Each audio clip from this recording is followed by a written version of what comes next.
Hello and welcome back to the Movie Pope podcast. And today we are going to be having a chat with a musician, Kimberly Blossom, and we're going to talk about what she does as a musician, what her process looks like, and what her influences are. But before we dive in, remember to like, comment, subscribe.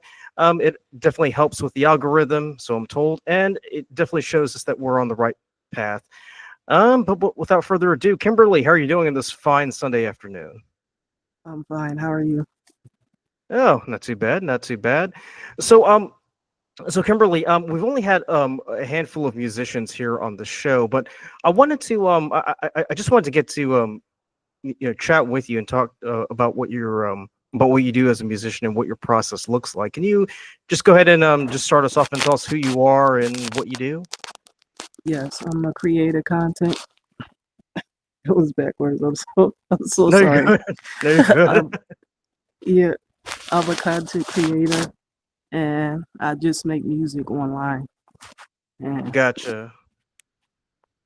So in terms of making music, what does your process look like? Do you mainly just do you play instruments, or do you work with a DAW, or what goes into that? well, I do like loops online, and it's not really. I don't really play any instruments of any kind.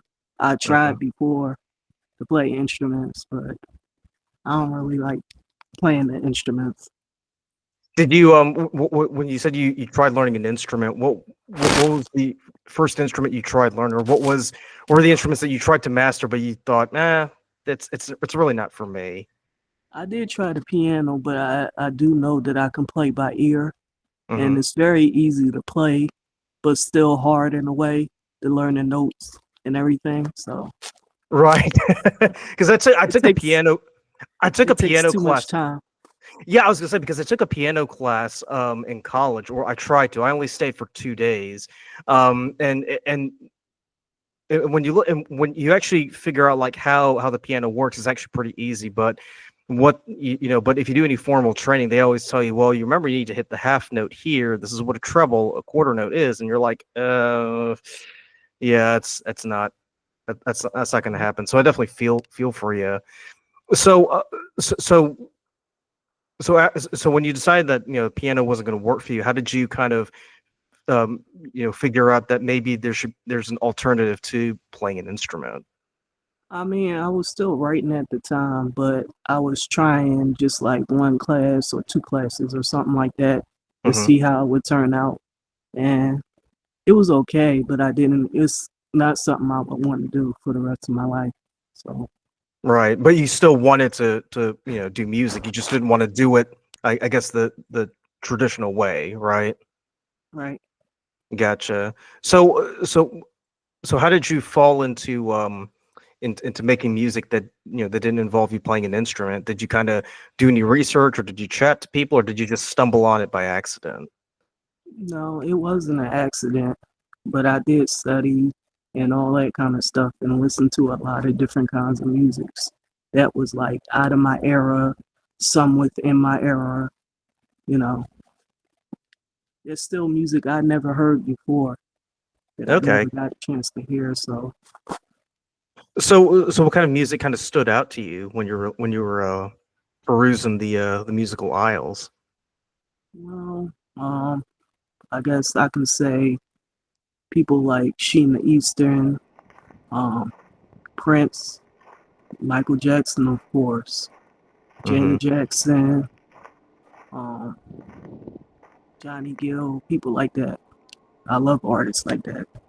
I was gonna say you're basically listing off all the artists that I used to listen to as a kid. So not to give away my age or anything, but because what's interesting is the fact that music back then it required a lot of craft. It required a lot of skill to to basically do it. So what was it about these artists that made you decide that maybe that's something I want to have a go at? Was it It, was it the way that they wrote their music, or the production, or what? it's the way the music relates to me in a way, and Okay. like you know, Yeah. and some TV shows I watched, I really didn't know who artists were back then until I actually watched a lot of TV shows. And that's what got me into looking up the different artists that were on the TV shows and stuff like that. The like So, shows from the 70s and the 80s, those kinds of shows. yeah, Yeah, yeah. You take Kimberly, you're taking me down memory lane right now. yeah, uh, that's how I knew, that's how I found out who were some of the artists. And then some of those artists that I listened to got me into other artists that related to those artists. And that's r- how I began making a list and everything like that of which ones I want to keep, which ones I would like to listen to, and which ones I can continue to listen to like every day, all day, that I never yeah, get tired exactly. of. Yeah, and it's interesting too because these musicians aren't writing out of a vacuum. They're basically picking up on what they listened to previously. Um, because um, I was doing some research a few days ago, and it turns out a lot of the rock and roll musicians that you see in the 70s and 80s, they were actually taking their cue from the jazz musicians of the 20s and the 30s. Um, Right. so like a big one, a big one is I was listening to Van Halen's "Hot for Teacher," and the drum intro that Alex Van Halen does. It's actually based on a very famous jazz drum beat that they used to do way back in the day. Um, so yeah, I totally hear you. It can become a very interesting rabbit hole that you dive into once you get into it. Um, Yes. so can you talk about what how you kind of got started in writing music and writing songs? Because you start off with piano, but you decided that it's not really for you. So so where did you go at that point to kind of develop your craft as as a musician? Well, I did also kind of by force, but I had to take a class like in school in the 12th grade that had me playing the flute, and I had to learn those notes and stuff like that. But Hmm. other than that, I still didn't like that. But the notes, as I began to learn them, they became easy. Like I used to know how to do those notes. Now I can't even read notes no more because it's been so Hmm. long that I haven't played those notes. And so, but So yeah, go ahead. really, Sorry. that's okay. Really, my parents was an influence on me learning music and everything like that. My mom, she used to play she had a record player back then, like back in the early 1900s. And my dad, he was a blues musician, but he was big in entertainment, but he wasn't that big. He would do stage and all that kind of stuff. Mm, gotcha. And so there was already a background that kind of developed your love for making music then, right? Yes, I really Gotcha. never knew what I was going to do until I got like uh, maybe 17. Then I knew that writing was for me. That's how I knew. Like I would play with it before, like in the 5th grade, stuff like that, trying out words that rhyme, seeing how they sound, all kinds of things like that. And then I would play with it like that, and then I would just write sentences, write short paragraphs. I would get opinions from my teachers, stuff like that, and my classmates see how it sound, and they kind of liked it and all that kind of stuff. So I thought then that I would do it. Gotcha. Gotcha. So so when you're writing music, do you use like GarageBand or any other software when trying to develop your craft as a musician? Like band lab, like Okay. I do loops out of loops. Like I create my own beats out of the loops. It's Right, really hard. so you're not sampling, you're actually creating your own, right? Yes, I take the loops itself and then I make my own beats in my own way. I try to do it how nobody heard it before. Like I do the same thing with words, like rearranging words that people have heard, but just in a different way. But Gotcha. it'll be my own way. So do you normally when it comes to the process, first start off with the beat and kind of go from there, and then you add the words, or do you start off with the words first and kind of try to find the right beat to kind of fit those words? That's kind of tricky. Sometimes I can do it both ways.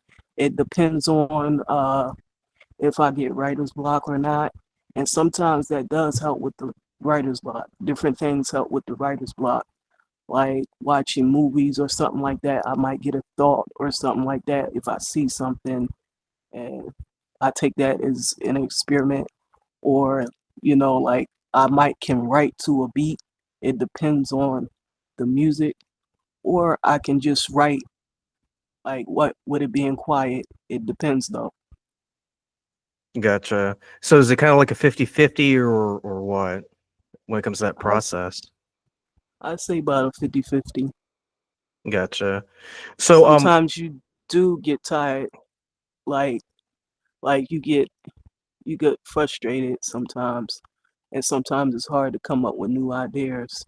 You have to think outside the box and inside the box sometimes to get new ideas, become creative and stuff like that. right. Yeah, because definitely it doesn't come out of a vacuum. You really have to put, thought into it. Right. What about so when you're using BandLab, for instance, I mean, what does your process look like? How do you go about developing the beat? Because I have experimented with Cakewalk a while back, and usually when I start off, I kind of just play around with like the different digital instruments first, just to see what works and kind of go from there. What do you do? I always mostly do the beat first, and then I'll do that, and then see how it sounds from there. And then sometimes I do like voices or something like that, or I might do lyrics or something like that. I might sing my own lyrics. Before I wasn't singing my own lyrics because I hired a few people to do my lyrics for me Hmm. at the time because I wasn't really ready to come out publicly yet. But then I had to push myself out there publicly. So I really haven't been out there in the public for a long time. It's like been 4 years now that I've been out there. I'm just now getting out there publicly with my lyrics and all that, writing on my own and stuff like that. So And then before, sorry, so before, were you just doing it all by yourself, or were you collaborating? I was kind of collaborating with people, like they would do beats for me and I would pay for it, and I would pay for just them to sing my own lyrics and stuff like Okay. that. But I've always written my own lyrics. That's the thing. But I just sometimes I purchase beats at the time when I was doing that. And then sometimes, I would use those beats that they would give me. Uh, But now I do write my own material. I've always done that. But then I've also did beats for the first time, like in 4 years, like Okay. that. Gotcha. When you were collaborating with people, they were mainly just there to kind of like provide the beats and sing the lyrics, but it was always, coming from you. It wasn't like they were, offering any additional input, right? A little something like that. But Okay. then it's because I was giving myself um time to learn how to do things with people, like collaborate and network with people, learn how to network a lot Hmm. because I'm really not the networking type. So I really have to push myself out there to do certain things and stuff like that. It's been the first time for me, you know. So that's a very interesting point. So what did you learn during that process of were you just wondering like how to talk to people and trying to find the right beat, or talking to people about, hey, maybe do it this way instead of that way, because in that's how I imagine it in my head. What was the learning curve on that? Learning to take criticism, learning to be responsible of taking criticism, good and bad, because Hmm. everybody is not going to like everything that you create, and I do understand that. So everybody's not gonna like everything, you know. Some songs it might be not good to them, and sometimes it may be. It just depends on the mood or whatnot. Because I know I've heard some songs that wasn't so good that maybe other people think is good or something like that. It's vice versa. Hmm. Well, has there ever been a process where someone said, hey, maybe it's better if you do it like this, if you have it at that beat, but you kind of felt strongly enough that you're like, no, it has to be that beat because I know it works. Has that ever occurred? Yep, yep. I had a few reviews a couple of months ago where somebody gave me points or something like that, and they said, on the review to do this way or do that way, even though the song was good, you might get more publicity if you do this, like that. So So you said that you've been doing this for 4 years, and when you initially started, you were just trying to like figure your way out in this in this realm. Have you? Do you feel like you've kind of developed and grown as a musician over that time? Do you feel more confident, or do you still feel like maybe there are a few things where maybe it might be good for me to keep reaching out to someone else to help me out with this? yes, I do want to clear the air and say that I'm not like an artist, but I had to bring myself out as an artist because I am a lyricist. I'm a writer. That's what I Hmm. do. And I'm not really a singer. I cannot sing, I cannot rap. But because any professional person would know, like any rapper or any singer would know just by hearing me or just by listening to me, they would know that you're not really a rapper, are you? You're not really a singer, are you? And Hmm. I'm like, no, because a lot of people do think that I'm a rapper or a singer because they hear me rapping or singing, and I'm not. I'm just a lyricist. I just want to put my music out there so other artists can buy it or something like that. I just want to write for famous artists. That's always what I want to do. I've been writing Got since 17 and I'm 38 now. So like, I've been gotcha. writing for a long time. I was gonna say I can totally relate to that. I definitely know where you're coming from. So so where are you at this period? Do you feel like there's still a lot for you to kind of learn, or do you feel like you're ready to kind of push yourself to the next level when it comes to being a songwriter and a lyricist? Like, well, both. I want to do both. Like, I don't really want to. I'm not really for the public. I've always not been for the public.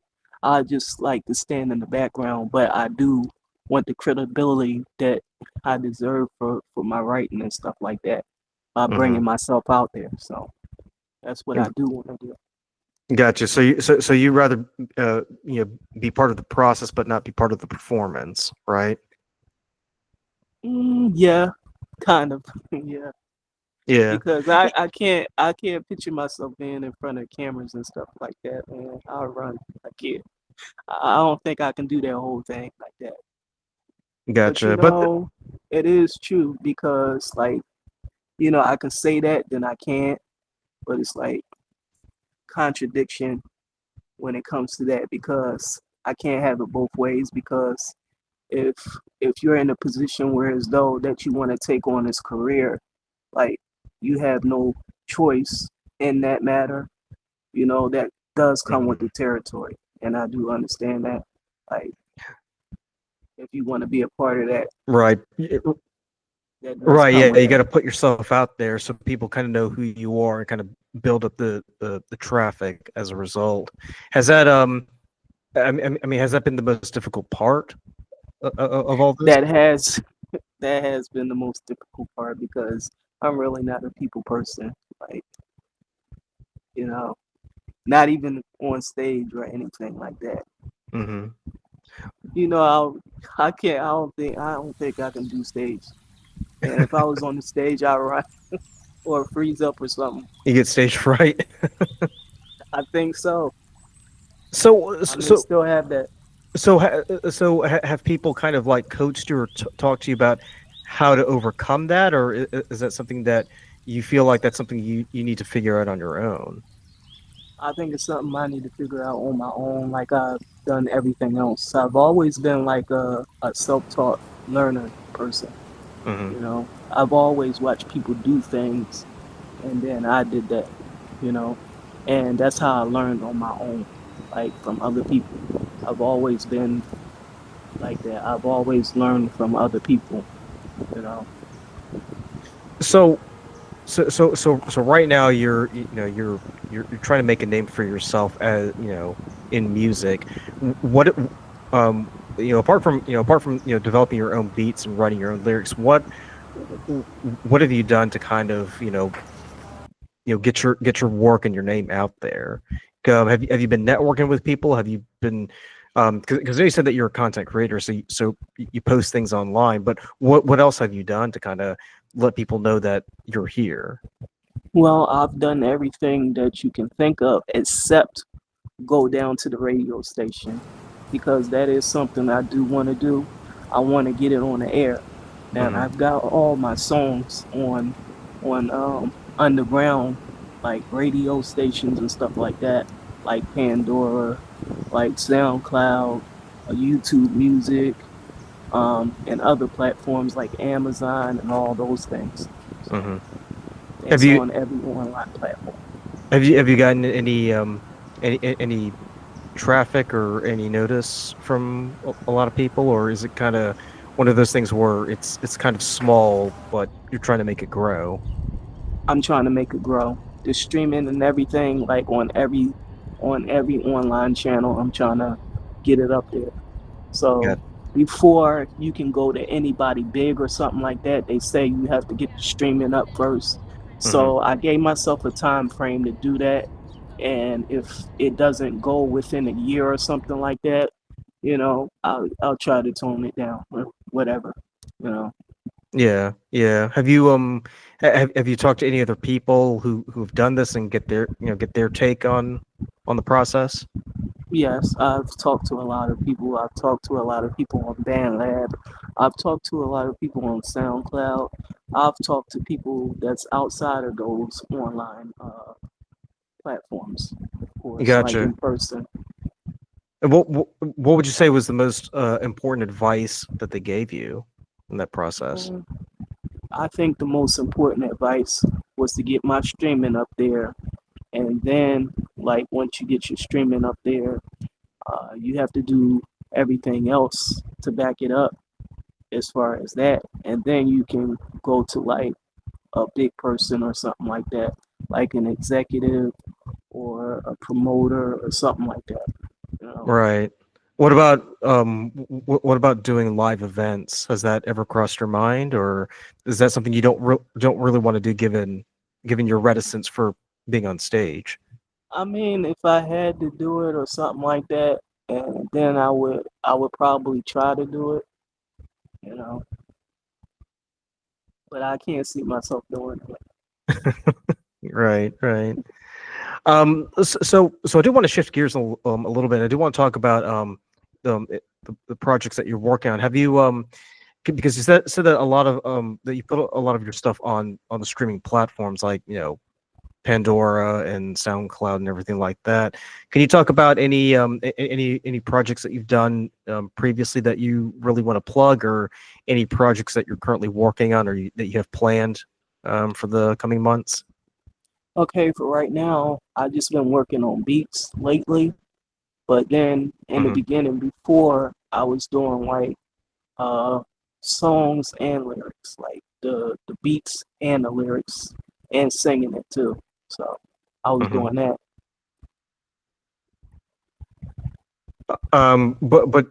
But these were like individual, songs that weren't necessarily being put into like an EP or an LP or an album or anything, right? Right. Right now I got like almost like more than 120 songs online, like just by Oh, singles, like oh singles or wow. something. Here they all over, and I really didn't. I did. I think I did one album or something like that, and I put it into like this different songs on the same album. But it's Hmm. not really many. It's like maybe 8 to 9, 10 or something like that. Yeah, yeah, yeah. I mean, do you see yourself kind of moving, moving towards doing like an EP or an LP or an album, or are you more content to just doing, just individual singles for the time being? Individual individual singles for right now because I'm just trying to get people's opinion, you know, on it. Gotcha, gotcha. But that's something that's definitely, on the back burner at some point, right? I have thought of an EP. Yep. Okay, gotcha, gotcha. So, apart from being a musician and a lyricist, I mean, do you do any other projects or anything else besides writing music? I wrote a novel that's supposed to be coming out soon, and Oh, okay. yeah, and I did one before that, like when I was like 23.